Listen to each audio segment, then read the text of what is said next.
Hello MBA aspirants, in this video we shall talk about 5 tips for excelling in interviews. Tip number 1, know yourself. Knowing yourself is the starting point. It's the beginning of all wisdom, as Aristotle said long back. So you start the whole process by knowing yourself, and this will definitely facilitate a stronger connect with the panel. And when we say know yourself, we're talking about your strengths, your weaknesses, your goals, your interest areas, why you are opting for an MBA, why did you opt for a particular graduation stream, why did you not get into a commerce stream after 12th if you opted for engineering after 12th and then MBA. So all this is a big part of knowing yourself. Have clarity on basic personality areas. Your personality is the sum total of all the qualities with which you connect with the environment around. So your personality is being assessed through that process called an interview. The panel wants to understand how have you evolved as an individual over the years, how have different institutions shaped your personality. And when I talk about institutions, I'm talking about family, I'm talking about your education institutions, I'm talking about certain organizations you've been a part of. So all this has to be included, and you have to be aware of all these dimensions of your personality. Be sure about reasons for joining the program. Absolutely critical. The why MBA question is a bouncer from one ear to another. And this is where they engage you, and this is where they possibly lead to so many other challenges around the inputs which you pass on to the panel. So why MBA? You got to be clear. It's not about money and power. Please do not say that to the panel ever. It's about so many other things. It's about acquiring certain skills which will help you to contribute significantly to organizations and to the society. It may be about a particular passion which you have. For example, you are a persuasive person. So you're all carved out for a career in marketing because marketing requires persuasion. And during your graduation, you possibly engaged in certain activities where and events where you showcased this particular ability. Event management was one of your constructive engagements in graduation, and you possibly want to stretch it as a career option. So all this could be a part of your why MBA thing. Tip number 2, know the panel. Research the panel with respect to possible expectations. You know well in advance that you have been shortlisted. You will have a couple of days to do your research, to do your spade work, to do your homework. So please make sure you have read about that particular B school. You know what is their expectation. You have spoken to people who have been previously interviewed. You understand the questions, the kind of questions which they possibly ask you. So all this has to be done well in advance. Know about their vision and mission. Every institute, every organization has its vision and mission defined. Vision is the desired future, and mission is the way of working. So all B schools would have stated very categorically in their website that this is what we stand for, and this is how we make a difference to the world. This is our vision, this is our mission. And then you have to please make sure that your vision and mission is in alignment with theirs. Try finding out ways in which they are unique. Every organization is passionate about this part. Does the student, does the customer understand how that particular institute, that particular organization is different? So what is unique about that place? Why do you want to join an MBA program at that particular B school only? So this is again available on their website. You just need to explore it in more detail. You'll find the answer. Tip number 3, lead the panel. Try getting them onto your areas of strengths. It is absolutely critical for any kind of an interview that you call the shots and not the other way around. You lead them to those areas which you want to be questioned on. You lead them to those dimensions where you want to engage them. And do not pass on any input which is loose, which is said just otherwise, and for which you don't have a backup. So get them onto your areas of strengths. For example, say if you are somebody who has a strong application orientation, please mention this in the interview part itself, particularly in the introduction part, where they give you all the time to talk about yourself. So lead them to those areas. Elaborate points which you are sure of. Do not talk about your weaknesses at the onset. They have given you this opportunity to talk about yourself, to project yourself. So please make sure you come across more confidently and you talk about the areas which you are sure of. And see, there are times when you say so many things and you don't have a backup plan. So this is where we suggest that you rehearse it many times over before you face the panel. For example, if you start off by saying, "Sir, I am a creative and passionate person with good interpersonal skills."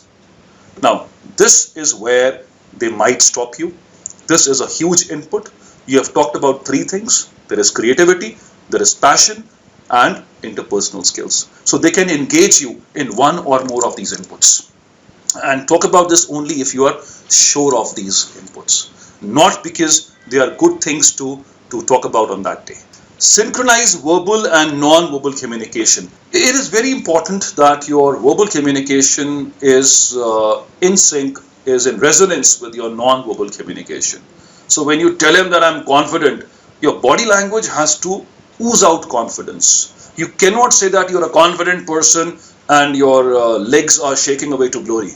You cannot tell him that you are aware of yourself and you are nervous and you're visibly shaking. So this kind of goes against you. So whatever you say, your body language has to be supportive of that. Tip number 3, minimize opportunity cost. How can you do it? Leverage time to your advantage. Please understand that the process has a certain time frame attached to it, and this is not in your hands. It depends on the panel. They may engage you for a minute or two.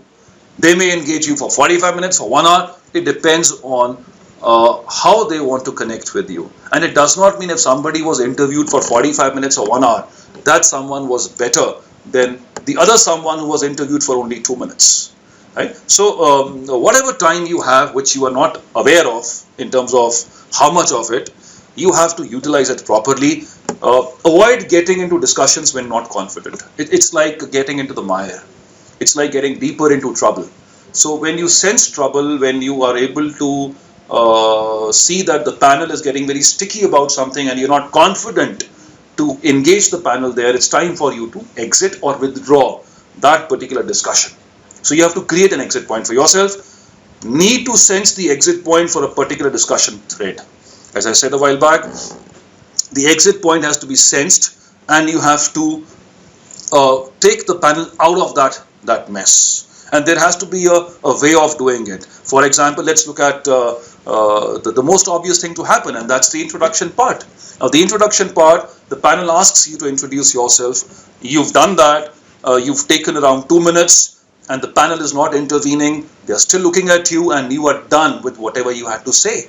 So you have to create the exit point. It's your responsibility by saying something like this: "Sir, is there anything specific you wish me to highlight?" So what you've done is you have contained the panel now. You have put the ball back in his court. Play on strengths. I think this is absolutely critical as an input. Play on strengths. Do not talk about your weaknesses unless otherwise asked. You talk about your defining traits, you talk about areas which you are confident about, and please ready with examples to support them. Tip number 4, be persuasive. And how can you do that? 3 ways. 1, create trust and credibility. Everybody likes to hire a candidate who is able to contribute, and that ability would be better showcased if you are able to create that trust around your candidature. And how can you do that? Something which you've done in the past. If you have been academically very strong, then you can always take them back to that area. That, "Sir, this is what I've done in 10th, 12th, graduation. These are my grades, and I've been particularly passionate about 1 or 2 things in that particular stream." So this is how you build up that trust and credibility. And as you keep on answering questions successfully, one after the other, the trust quotient goes up. So the first few questions are absolutely critical for the panel to have that trust and faith in you. Manage emotions. See, the panel is a group of human beings. They have emotions. They would experience all that which you are experiencing. And they have done this long back. They have been through this process. So they understand your situation really well. Which means that your ability to sense their emotions has to be superior. You need to know where you have to draw a line. Are you getting into an area which is politically incorrect? So that's are you able to take them to their website, because they are very passionate about their B school, their website. They've spent a lot of money, effort, and time in creating that. So you need to respect all this, which is the emotional scope of the panel. Give logical propositions. Logic is superior. It always works. So if your proposition has a logical sequence, a logical progression, your answer is always more accepted and taken to be a right input. For example, if they ask you why MBA, something as basic as that, you need to give a logical proposition that I got into commerce because of my interest in marketing or finance, and this is what happened in commerce. I evolved as a student who would appreciate basics of management and business administration. Now I want to take the next leap because this is a logical extension of what I've done. So this is how a commerce student can give a logical proposition. Now the challenge is when an engineer is asked, why MBA? So you don't need to de-engineer yourself. You don't have to tell him that, sir, I was not carved out for engineering. This is absolutely incorrect. It may be a case that you were never interested in that, but the fact that you walked a journey for 4 years, there has been a certain development in your capabilities. Your problem solving, your analytical skills have been honed. So this is where you engage them. And the same thing, the same set of traits are required for a career in management. Your problem solving is a very desirable trait there, your problem solving ability. So give logical propositions. Don't disown anything randomly and immediately. Try to think and concoct an answer which is logically connected. So 3 things there: trust, emotions, and logic. We hope that these inputs have been able to help you in building a strong case for you to do well on that particular day. Best wishes.